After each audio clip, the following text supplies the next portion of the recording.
Hello guys, good morning to all of you. कैसे हैं आप सब लोग और कैसी चल रही है आप लोगों की तैयारी। दोस्तों, अभी हमारा 2023 का प्रीवियस ईयर पेपर इकोनोमेट्रिक्स का जो चल रहा है उसका आज हम लोग पार्ट सी डिस्कस कर रहे हैं। और इसमें हम लोग गाइस क्वेश्चन नंबर 5 से आज बात करेंगे।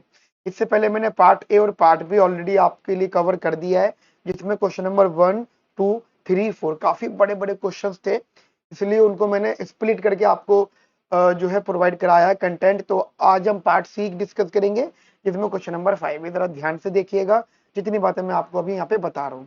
कहते हैं डाटा इज अवेलेबल ऑन पर unit cost of a manufacturing firm over a 20 year period and index of its output. ठीक है, और अपने पास ये मॉडल दे रखा है। ठीक है ना बेटा, अपने को ये मॉडल दे रखा है जिसमें कहते हैं Y I hat is equal to 10.522 minus का 1.175 एक्स टी प्लस का 0.000895 एक्स टी स्क्वायर।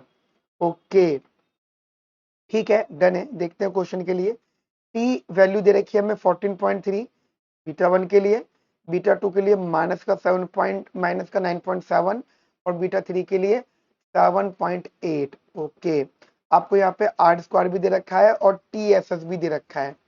चलो देखते हैं क्या पूछ रहा है वो आपसे। सबसे पहले पार्ट में बेटा वो आपसे पूछता है यहाँ पर, that is interpret the sign of the two slope coefficients in the above regression. ठीक है, डन है। शुरू करते हैं बेटा क्वेश्चन को डिस्कस करना। थोड़ा ध्यान से देखिएगा और कॉपी पेन निकाल के बैठिएगा, एक एक बात को मेरी ध्यान से नोट करना। ठीक है, चलिए। ठीक है, क्वेश्चन नंबर 5 और उसकी इंफॉर्मेशन। सबसे पहले आप देखिए, आपको यहाँ पे वाई हेड दे रखा है, दैट इज 10.522 और माइनस का 0.175 एक्स टी।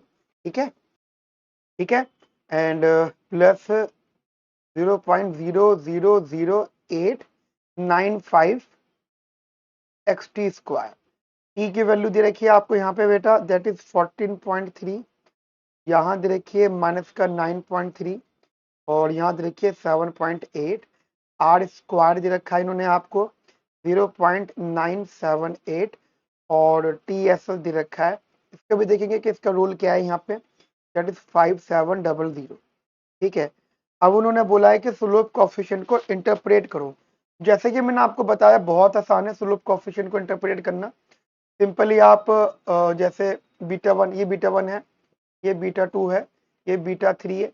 जनरली आप अपने वैल्यू को y को जानेंगे ना, this is x estimated value also, क्योंकि यहाँ पे एरर नहीं दे रखा।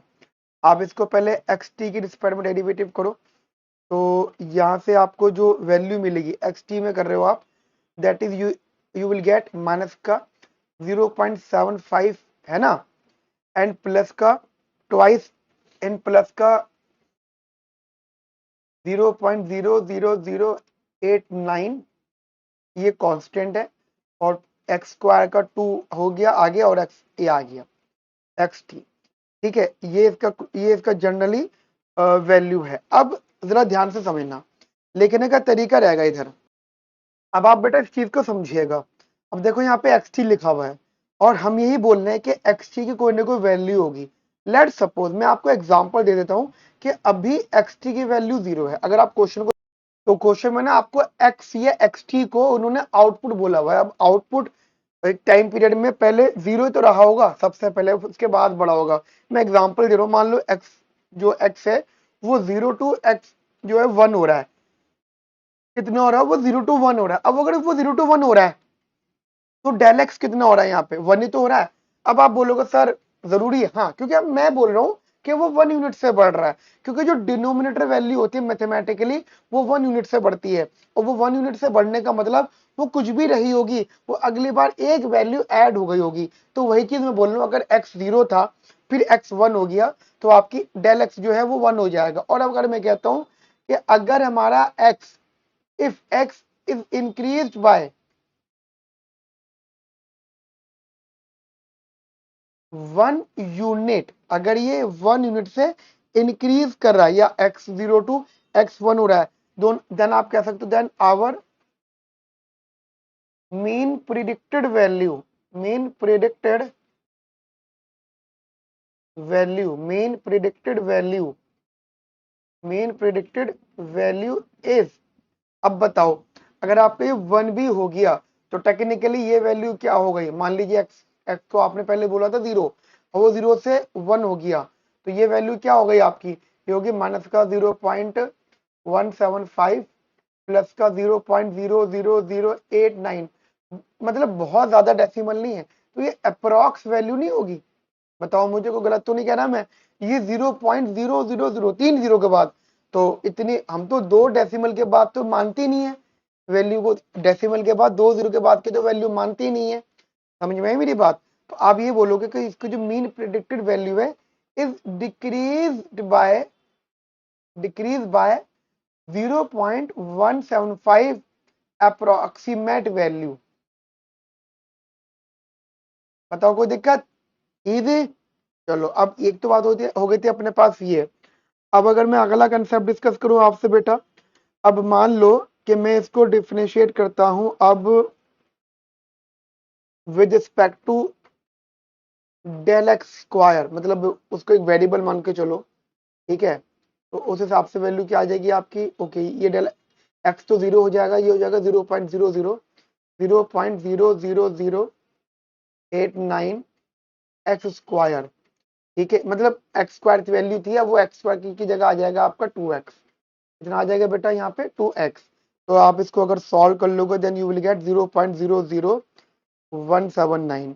तो सिंपल सा कंसेप्ट है कि ये वैल्यू है, अगर आपका x, अगर आपकी x की value, if you say that, अगर आप ये देखो ये है, अब आपकी x की वैल्यू मान लो पहले 0 थी, अब x की वैल्यू 1 हो रही है, तो टेक्निकल बात वही है कि डेल एक्स स्क्वायर जो है 0 से 1 हो रहा है तो वो 1 ही तो होगा, हम तो 1 यूनिट का चेंज कहते हैं ना, तो वो 1 है, तो आप बोलोगे if del X square, if X square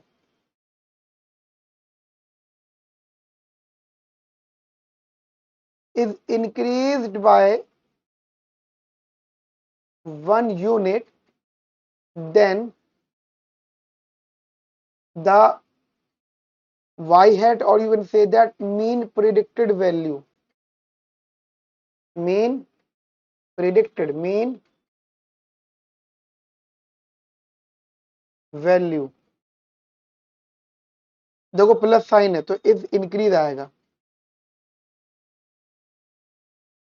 by 0.00179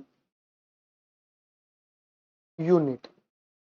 एक तो बात हो गई ये वाली, लेकिन एक चीज ध्यान रखना, ये आपका स्क्वायर है तो ध्यान रखना इट इज इंक्रीजिंग रेट, ठीक है, ध्यान रखना ये आपने स्क्वायर का डेरिवेटिव कर रहे हो तो ये इंक्रीजिंग रेट पर होगा, तो ये चीज ध्यान रखना एट इंक्रीजिंग रेट, क्योंकि वो पॉजिटिव है। समझ में आ गई मेरी बात आपको क्लियरली। अच्छा अब हम इसका अगला पार्ट देखते हैं, थोड़ा स्पीड में करते हैं, ठीक है, क्योंकि आज मैं चाह रहा हूँ कि चारों क्वेश्चन एक ही क्लास में हो जाए, 3 पार्ट में टॉपिक खत्म हो जाए आपका। अगला वो कहते हैं आपसे that is at what level of output will the average cost function B minimum. Okay ये जो दे रखा है इन्होंने कॉस्ट दे रखा है बेटा, ये जो वाई है ना ये कॉस्ट है, एवरेज कॉस्ट मिनिमम होना चाहिए, बहुत आसान है, माइक्रो इकोनॉमिक्स का क्वेश्चन पूछ लिया इन्होंने यहाँ से। अब एवरेज कॉस्ट का फॉर्मूला क्या होता है बेटा, जल्दी बताओ, जल्दी बताओ एवरेज कॉस्ट का फॉर्मूला क्या होता है। एवरेज कॉस्ट का फॉर्मूला होता है जनरली, देखो पहले तो आप अपने मॉडल को ही लिख लो, जो मॉडल की आपको यहाँ पे जरूरत है, डेरिवेटिव करोगे आप अपने मॉडल को, सबसे पहले you need to write the model that is 10.522 minus का 0.175 xt प्लस का 0.00089 xt स्क्वायर। अब वो कहता है, अब देखो ये आपके कॉस्ट है, दिस इज योर कॉस्ट, अब वो आपसे कहता है what about the average cost,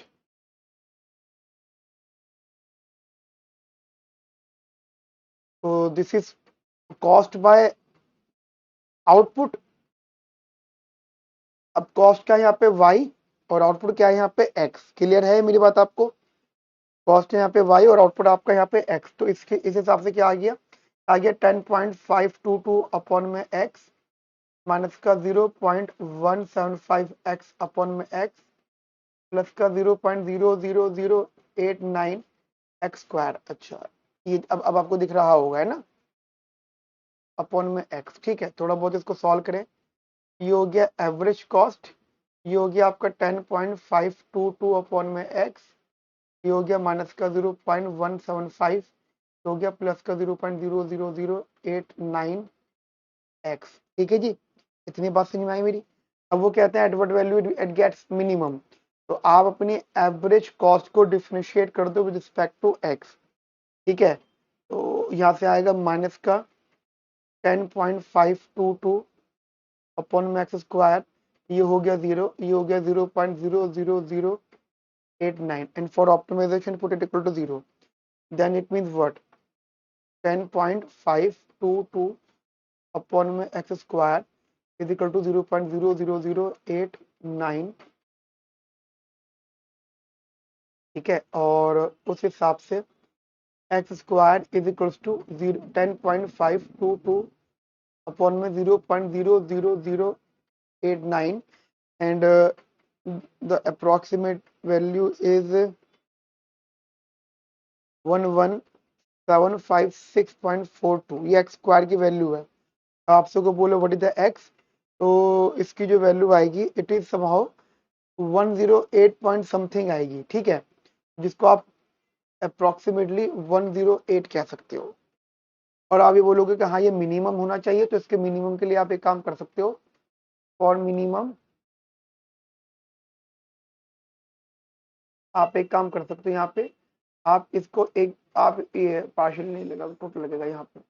आप इसको एक बार और डेरिवेटिव कर दो विद रिस्पेक्ट टू एक्स, तो ये आ जाएगा आपका माइनस माइनस प्लस, फिर बिकम्स 2/x⁴ 10.522। बताओ कोई दिक्कत। और x की वैल्यू तो आप पॉजिटिव रखोगे तो ये आपका हमेशा पॉजिटिव होगा। तो function is average cost is a minimum at x equals to, आप बोलोगे कि जो एवरेज कॉस्ट है वो मिनिमम है at x is equals to 108। बताओ कोई दिक्कत।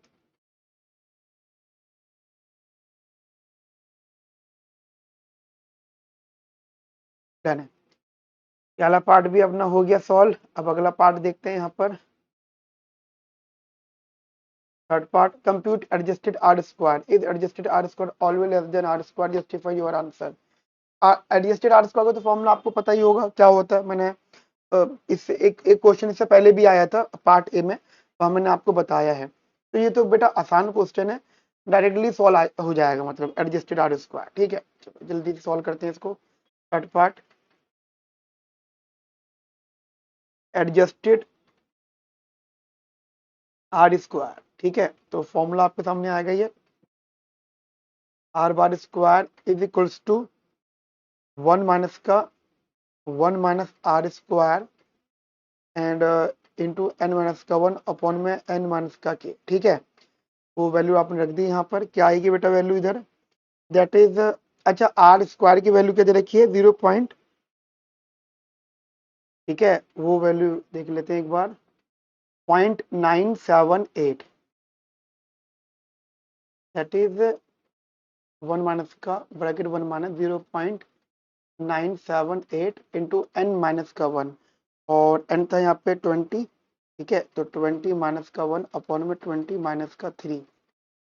सॉल्व किया मैंने इसको अगर, तो मुझे यहाँ से जो रिजल्ट मिला कैलकुलेट करके बता देता हूँ मैं आपको वीडियो पॉज करके। ये तो होगा 1 माइनस, मतलब 1 माइनस ब्रैकेट 1 माइनस का 0 पॉइंट, अच्छा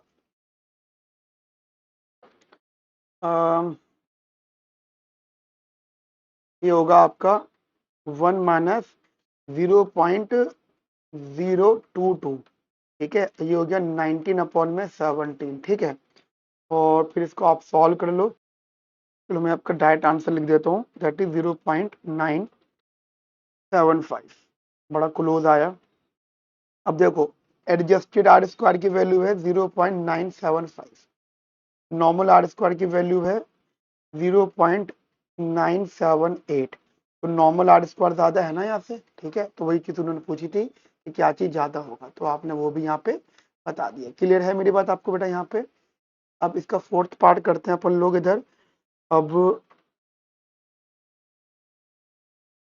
कहते हैं test the variance, test the that the variance of per unit cost okay over this 20 year period 20 against not equal to 20। अच्छा हाइपोथेसिस बताया इन्होंने नल और alternative use 5% level of significance, ठीक है। पेपर में आपको कुछ इतने आसान क्वेश्चन भी आएंगे, टफ तो क्वेश्चन थे ही, बट ये थोड़े से आसान क्वेश्चन भी आपके यहाँ पर आएंगे, ठीक है। आगे बढ़े बेटा हम लोग यहाँ पर।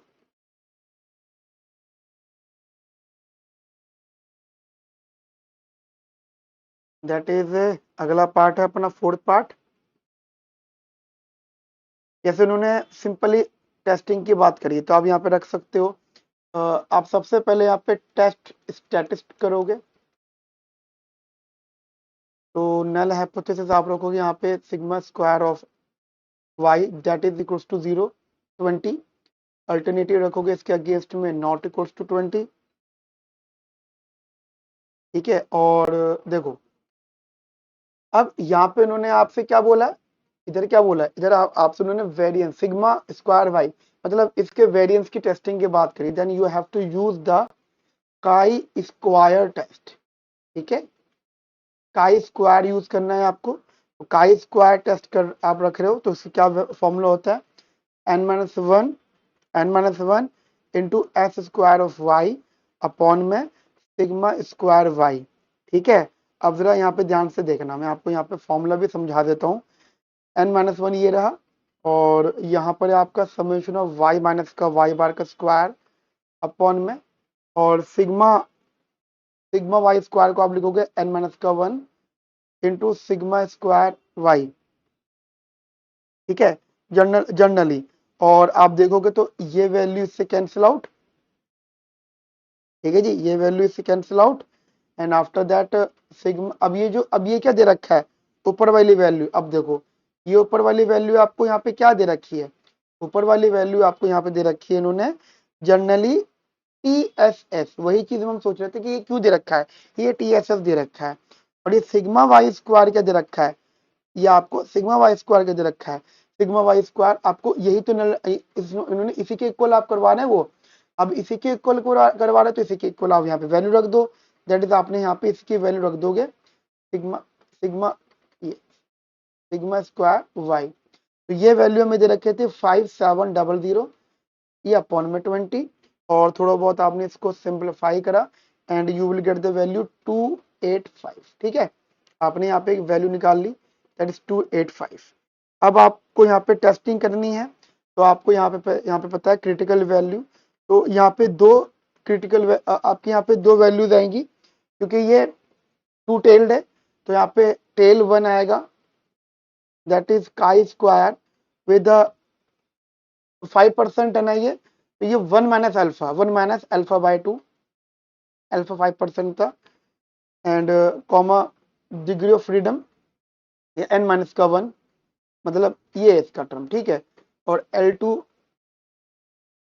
1 - अल्फा/2 n-1, और ये एन आपके यहाँ पे 20 था वैल्यू जनरली। एन आपके पास एन कितना था बेटा, एन आपके पास यहाँ पे 20 था, या आपने वैल्यू रखी काई स्क्वायर ऑफ 0.09 0.975 ठीक है। और यहाँ से भी सेम वैल्यू 0.975 लेकिन ये दो वैल्यूज है, एक लोअर एक अपर, ठीक है।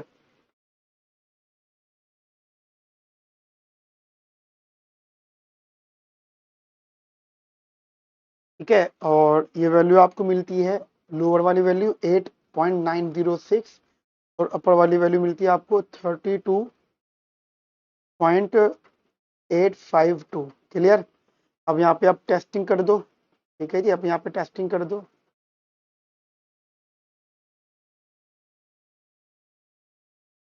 तो ये वैल्यू आ गई अपनी लोअर L1, ये वैल्यू आ गई अपनी L2। अब मुझे देखना है कि मेरे वो वैल्यू कहाँ पे लाई कर रही है। ये मेरी ओके देखो ये 8.906 है, ये 32 है, लेकिन जो मेरी कैलकुलेटेड वैल्यू है वो तो 285 दे रखी है। इसका मतलब क्या है, it is basically more than the critical value. दोनों ही लाइन में लाई नहीं कर रहा, it is more than the critical value. It means what बेटा, इसका मतलब सिंपल हो जाएगा, hence you are rejecting, hence reject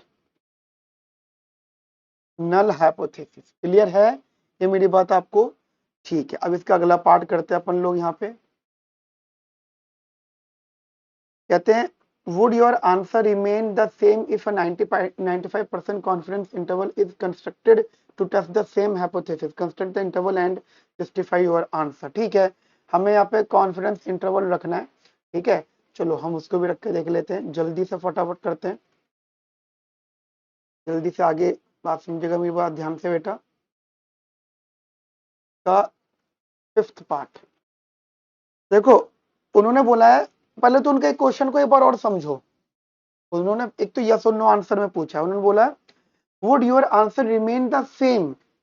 अगर 95% इंटरवल आप चेक करोगे सेम हाइपोथेसिस पर, पहले तो यही आंसर कर लेते हैं, फिर बताते हैं कि हमारा आंसर सेम रहेगा या नहीं रहेगा। ठीक है, चलो कॉन्फिडेंस इंटरवल निकाल लो आप बेटा। ठीक है,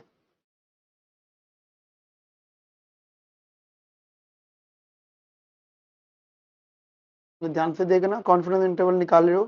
फॉर्मूला आपको सबको पता है तो लिख देता हूँ, डिटेल की जरूरत नहीं है ना। और ये आएगा अपॉन में काई स्क्वायर अल्फा बाय 2 v1 या v, ठीक है रख सकते हो, alpha by 2 comma n minus का 1 sigma square Y chi square 1 minus का अल्फा बाय 2 v। ठीक है, तो वैल्यूज आपने यहाँ पे रखी, n माइनस 1 मतलब देखो ये वैल्यू जो कंप्लीट वैल्यू है, आपको अगर आपको याद हो तो हमने यही चीज आगे अभी कट कर दी थी, n माइनस 1, यही कंप्लीट वैल्यू आपको टी एस एस दे रखी है। ठीक है, और ये काई स्क्वायर ये जो वैल्यू आपने निकाली है दैट इज 32.852 है ना, अभी ऊपर सॉल्व कर लिए। ये भी आपको टी एस एस वैल्यू दे रखी है, मतलब आप ऐसे ऐसे भी कह सकते हो कि n-1 से कैंसिल आउट हो गया। ठीक है, तो लिखने का तरीका बस आप दिमाग में रखना। और ये आया 8.906 और इंटरवल अगर आपने रखा 193.505 640.017 या उससे पहले,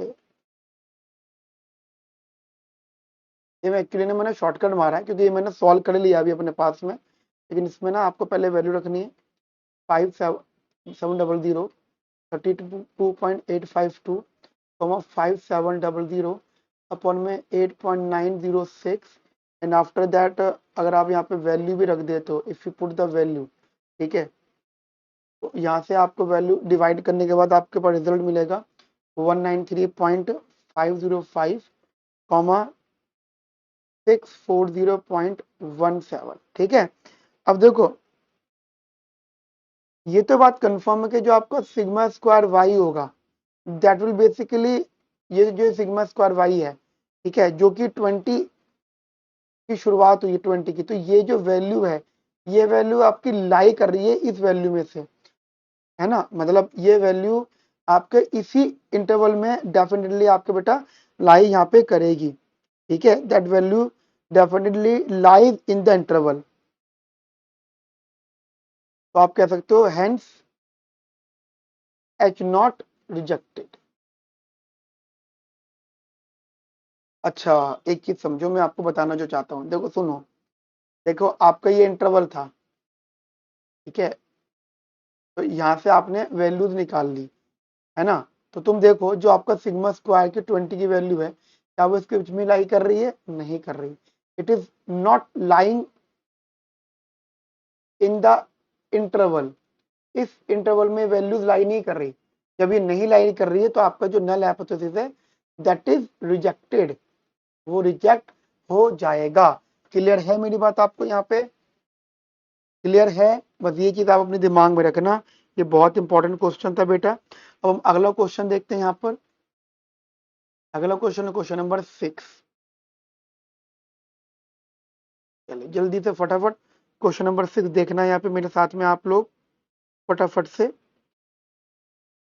कहते हैं the amount of loan in lakhs that is sanctioned by a bank to an applicant is regressed on gender, यानी डमी फॉर मेल है ना, डमी फॉर मेल है। अगर मेल, अगर वो मेल है तो ये 1 है, 0 है तो वो मतलब अदरवाइज तो वो 0 है। चलो क्रेडिट स्कोर CI दे रखा है, higher values indicate good credit history, income दे रखा है, एजुकेशन दे रखा है, डन है। मतलब उन्होंने लोन अमाउंट दे रखा है, किस किस का फंक्शन, मेल फीमेल होना, आपके क्रेडिट स्कोर पर डिपेंड करेगा, इनकम पे डिपेंड करेगा और एजुकेशन पे डिपेंड करेगा। ठीक है, जल्दी से फटाफट से फर्स्ट पार्ट पढ़ लो क्या कहता है।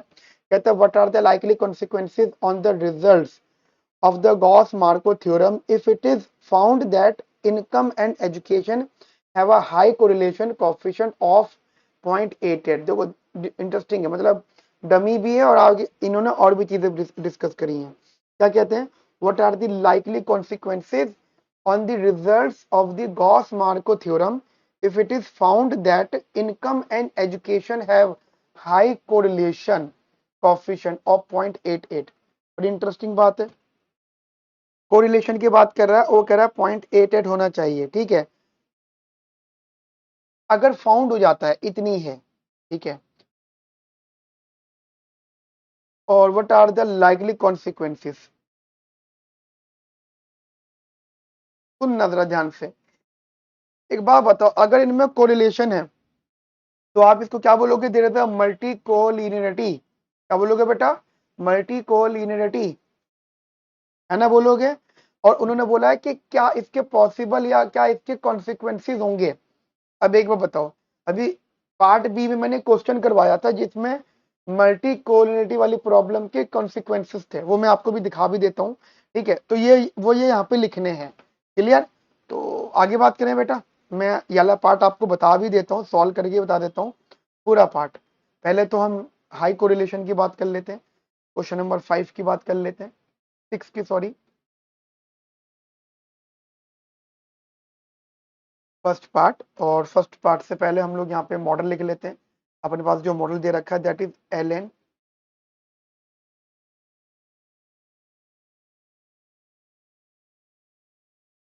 LI is equals to 4.999 4.999 minus का 0.0038 डमी, फिर वो ऐसे करके दे रखा मेल, ठीक है, प्लस का 0.043 क्रेडिट स्कोर, प्लस का 1.062 LN इनकम, प्लस 0.998 एजुकेशन। ठीक है, और आपको यहाँ पे आर स्क्वायर दे रखा है इज इक्वल्स टू 0.6541। क्या दे रखा है, 0.6541। अब अगर हम बात करते हैं कोरिलेशन की, talk about the correlation between what, between education and income,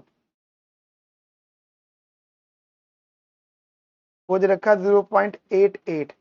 तो ये दिख रहा है कि ये हाई कोरिलेशन है, तो it mean there high multi collinearity, there is high multi collinearity. ठीक है, हाई मल्टी कोलिनिटी है, लेकिन ध्यान रखना हम लोग ये पढ़ते हैं, जब मल्टी कोलिनिटी मैंने आपको सिखाया था उसमें कॉन्सिक्वेंस, मतलब उसमें बहुत अच्छी खास बात क्या होती है कि मल्टी कोलिनिटी होने के बावजूद भी जो अपने एस्टिमेटर्स होते हैं वो बिलू रहते हैं। क्या रहते हैं बेटा, वो बिलू रहते हैं। तो आप ये कह सकते हो the OLS estimators whatever you solve the values are remains below even if there is a high multicollinearity,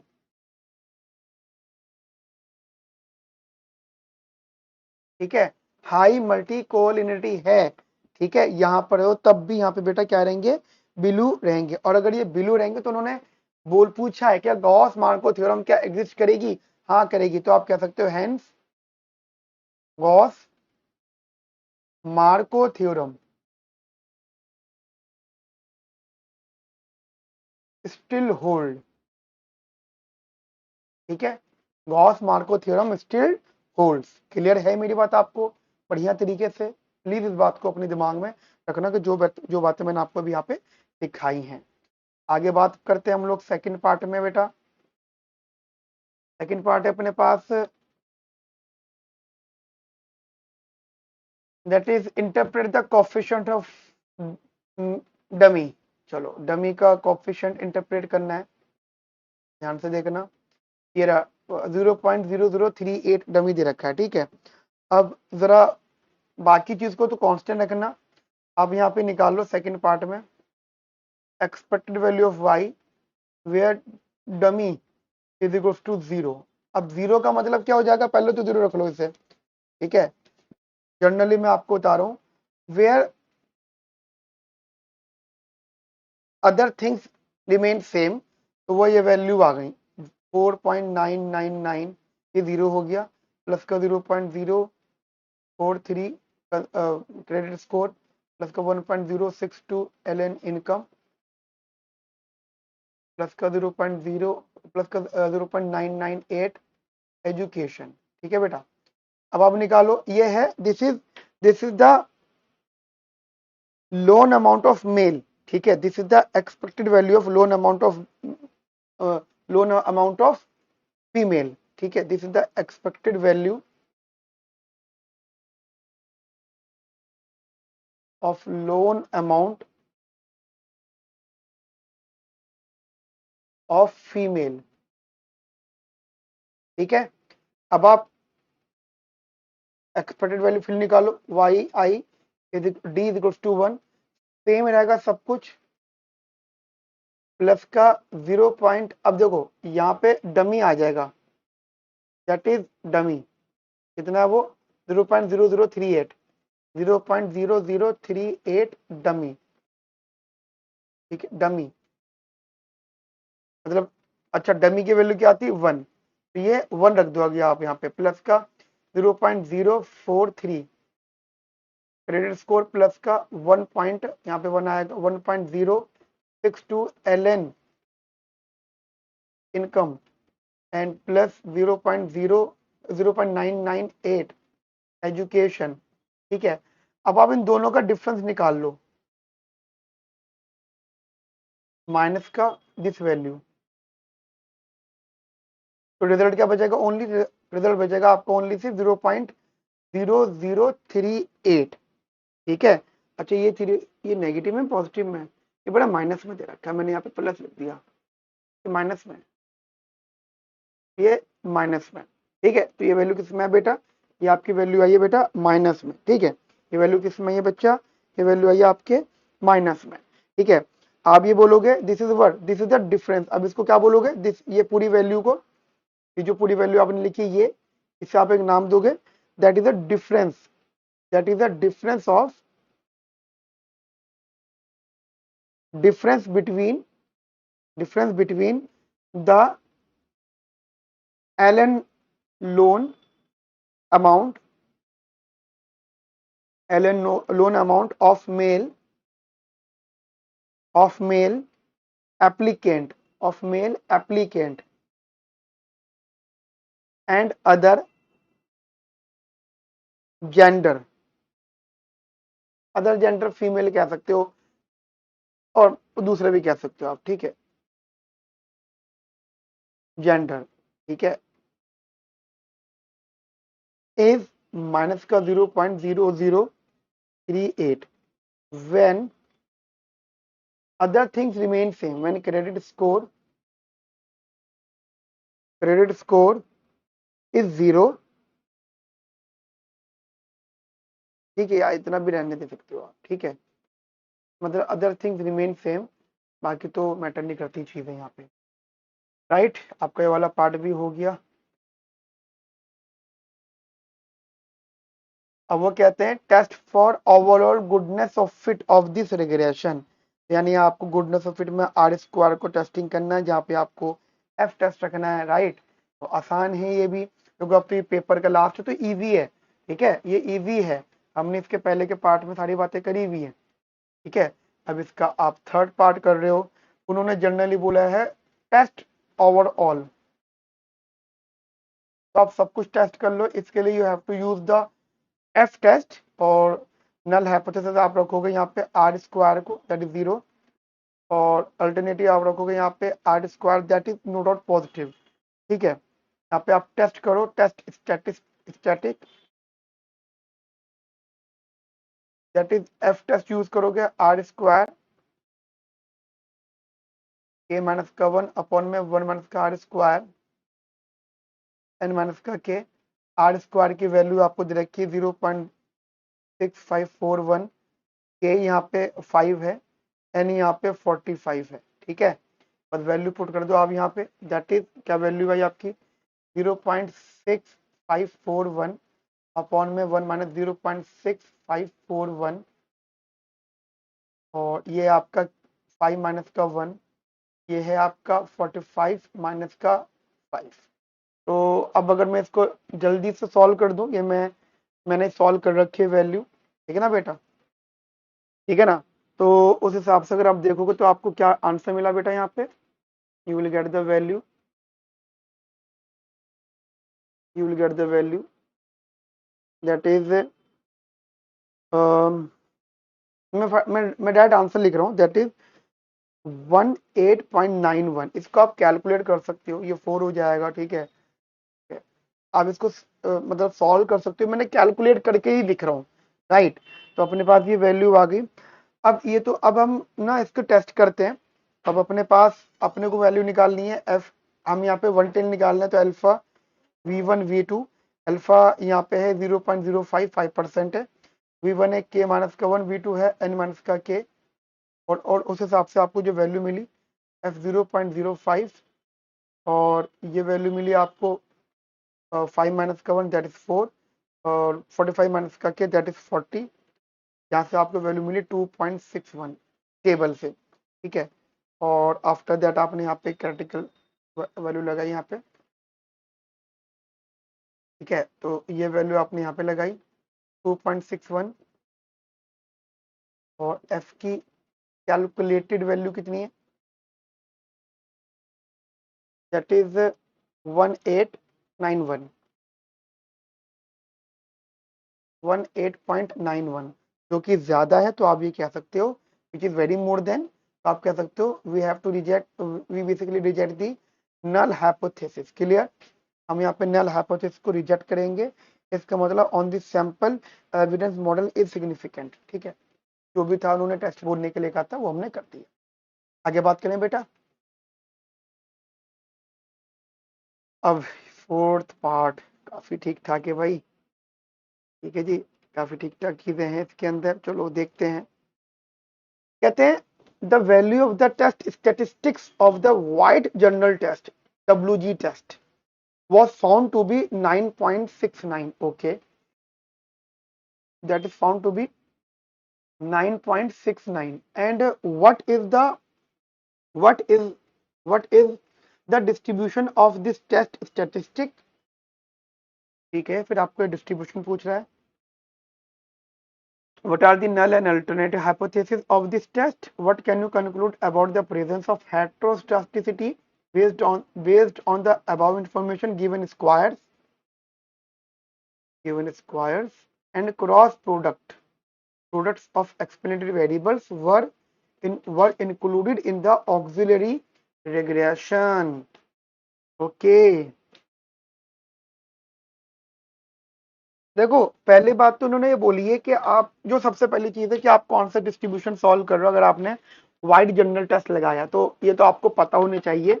हम लोग यहाँ पे हमेशा काई स्क्वायर डिस्कस करते हैं, ठीक है, काई स्क्वायर इन्होंने हिंट भी दिया है, इसे भी आप याद रख सकते हो। हम यहाँ पे काई स्क्वायर टेस्ट जो है फॉलो कर रहे हैं। उसके बाद में ये व्हाट कैन यू कंक्लूड, पहले ना इतना कर लेते हैं,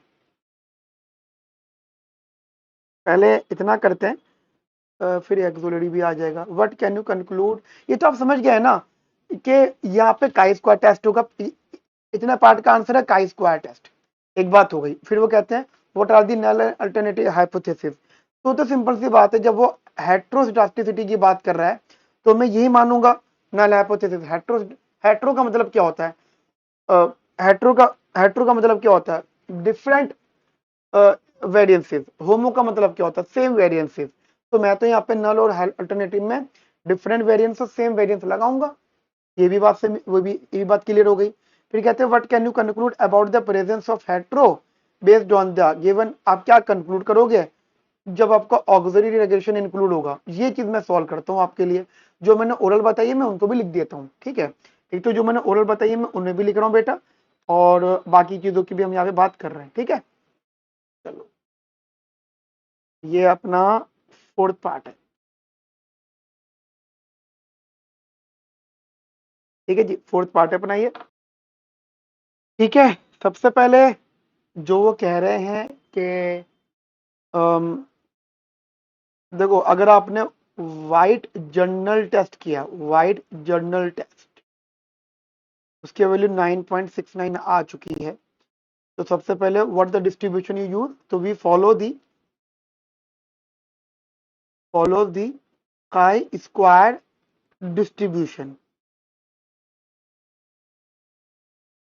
ठीक है, that is chi square alpha V, ठीक है। इतनी बात क्लियर होती है। उसके बाद में फिर वो कहते हैं नल हाइपोथेसिस, यहाँ आप यहाँ पे क्या रखोगे, हम रखेंगे यहाँ पे सेम इक्वल वेरिएंस। अब इक्वल वेरिएंस का मतलब होमोडास्टिसिटी होता है,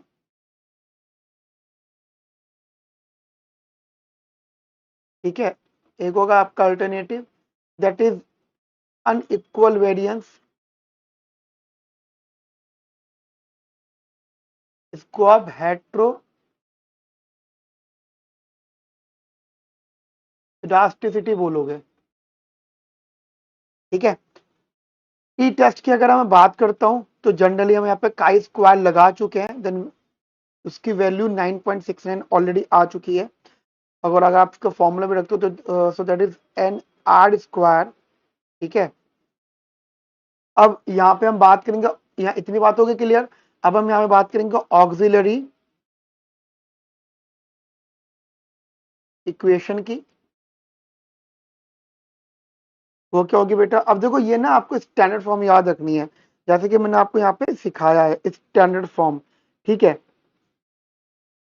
ठीक है, अब ऑक्सिलरी इक्वेशन की बात करोगे, लेकिन ऑक्सिलरी इक्वेशन के लिए एक चीज समझ लो, जो क्वेश्चन में उन्होंने बोली है, जो बोली है, देखो उन्होंने ना, मैं बार बार क्वेश्चन को इसलिए आपके लिए पढ़ रहा हूँ। इन्होंने बोला ऑक्सिलरी का मतलब ये होगा, एक तो उसके अंदर जो उसकी गिवन इन्फॉर्मेशन है उनका स्क्वायर से इंक्लूड होगा, मतलब एक तो जनरल वैल्यू हो गई, फिर उनका स्क्वायर से इंक्लूड होगा, फिर उनका क्रॉस प्रोडक्ट भी इंक्लूड होगा। मतलब मान लो ए बी सी तीन है तो ए बी सी अलग अलग भी आ गए, फिर ए स्क्वायर बी स्क्वायर सी स्क्वायर भी आ गया, फिर ए बी बी सी ए सी भी आएगा।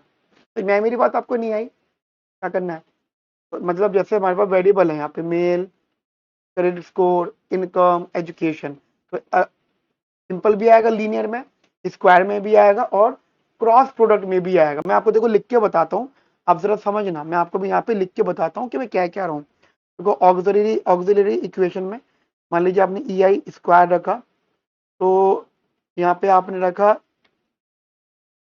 बीटा वन प्लस का बीटा टू प्लस का बीटा टू मेल प्लस का beta three credit score plus का beta four L N income plus का बीटा फाइव एजुकेशन, है ना। फिर अब आएगा प्लस बीटा सिक्स मेल का स्क्वायर, या देखो अब मेल का स्क्वायर तो होगा नहीं, डमी का स्क्वायर नहीं होगा, वैल्यू का स्क्वायर होगा, ठीक है। स्क्वायर बात करनी है तो मेल मेल फीमेल वाली बात को तो स्क्वायर होगा नहीं, इन सब चीजों का स्क्वायर हो सकता है। तो ये आएगा क्रेडिट स्कोर का स्क्वायर ठीक है, and plus beta 7 ln income का स्क्वायर, ठीक है, एंड प्लस बीटा 8 एजुकेशन का स्क्वायर। ये हो गया। अब beta 9 male credit score plus beta 10 male ln income plus beta 11 male education plus beta 12 credit score ln income.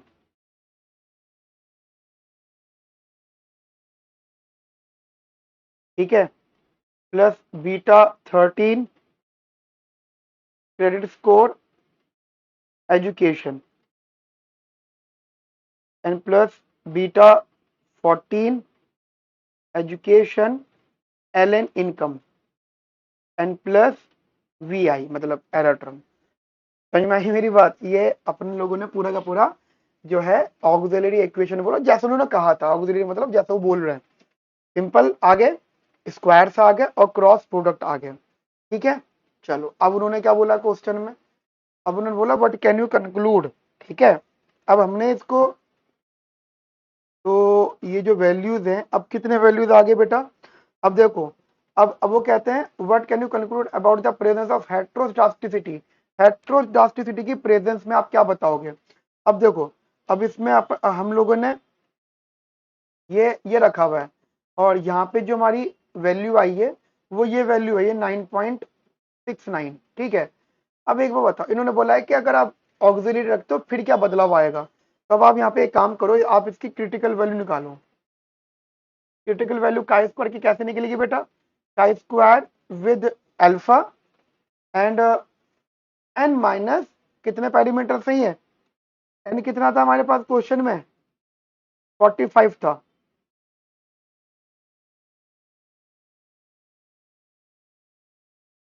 Chi square we, ठीक है, वी पे आप निकाल लो। तो यहां से जो आपको वैल्यू मिलती है दैट इज 23.685। ये वैल्यू मैंने जनरली निकाल के रखी हुई है, आप ये वैल्यू रख सकते हो। मतलब मैं ये कह रहा हूँ काई स्क्वायर 0.05 कॉमा 14 पे क्या वैल्यू आएगी? कितने पैरामीटर्स के अंदर? 14। ठीक है, तो ये 14 पे क्या वैल्यू अपने पास यहाँ पर आएगी? क्लियर है मेरी बात आपको? ये है 23.685। अब मुझे बताओ, फिर कैलकुलेटेड वैल्यू तो ये है 9.69, क्रिटिकल वैल्यू ये है। तो अगर आप डायग्रामेटिकली बात भी करते हो तो calculated value is less than critical value, तो आप कह सकते हो वी डू नॉट, तो H not is not reject here. ठीक है, एच नॉट यहाँ पर रिजेक्ट नहीं होगा, तो आप कह सकते हो यहाँ पे होमोडास्टिसिटी, मतलब H not gets accepted. Homoscedasticity occurs. समझ में आ गई मेरी बात आपको क्लियरली? तो होमोडास्टिसिटी यहाँ पे अकर करेगी। ठीक है, चलो आगे बात करते हैं अगले पार्ट में। बहुत बड़ा क्वेश्चन हो गया बेटा ये। उसके बाद में कहते हैं what could be the possible remedy of the problem if heteroscedasticity is indeed present. Remedy क्या होनी चाहिए? Okay, assume that error variance are unknown. क्या पॉसिबल रेमेडी आपके सामने यहाँ पे होनी चाहिए? चलो ठीक है, देखो अगर हमारे पास में वेरिएंस, ठीक है बेटा, एक सजेशन दूंगा मैं आपको। मैं चाहूंगा कि आप भी थोड़ी सी अपनी पढ़ाई करो, ठीक है, थोड़ा सा आप भी प्रैक्टिस करो। मैंने ना आपको क्लासेस में रेमेडीज करवाई हुई हैं। ठीक है, ऑक्सिलरी देखो कैसा है, पहचान करो। अगर ऑक्सिलरी में स्क्वायर इंक्लूडेड है तो आप देखो किस प्रकार की रेमेडी लगाते हो, मतलब वेरिएंस को एक्स के प्रोपोर्शनल करते हो, एक्स स्क्वायर के प्रोपोर्शन करते हो। ये मैंने आपको करवा रखा है नॉर्मल आपके रेगुलर क्लासेस के अंदर। मैं चाहूंगा कि ये पार्ट आप खुद करो और आप एक सॉल्व करके फिर मुझे भेजना। ठीक है, आप इसको मतलब वहां पे एक ऑप्शन है चैट ऑप्शन का एप्लीकेशन में, आप वहां पे भेजो। मतलब जो भी टीम मेंबर होगा, मैं भी अवेलेबल हूँ तो मैं या कोई और भी होगा तो पक्का वो देख के आपको बताएगा कि सही है गलत है। तो ये पार्ट आप जरूर करो अपने साथ में, ठीक है। ओके।